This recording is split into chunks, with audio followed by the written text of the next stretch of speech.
আপনি কি হাসতে চান তাহলে ভিডিওগুলো দেখুন। তবে হ্যাঁ, ভিডিওগুলো দেখে যদি আপনি একটু হেসে থাকেন তাহলে একটি লাইক করে চ্যানেলটি সাবস্ক্রাইব করবেন। আর যদি হাসি কন্ট্রোল করে ফেলেন তাহলে কমেন্টে বলে যাবেন। নাম্বার 3।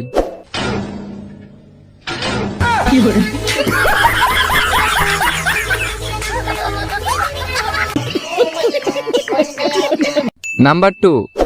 भाई भाई भाई वो लड़की कौन चुप बोल रहा है? क्या हुआ? हमारी गर्लफ्रेंड नहीं है ना, नहीं।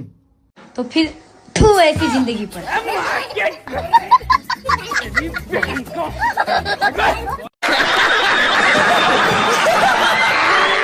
नंबर 1। हेलो, हाँ बाबू, कुछ ना बस हमारी 5 स्टार होटल में दूध पिया है। हाँ चलो ठीक है, हम दूध पी के बाद में फोन करब ना। बैगन ठीक है।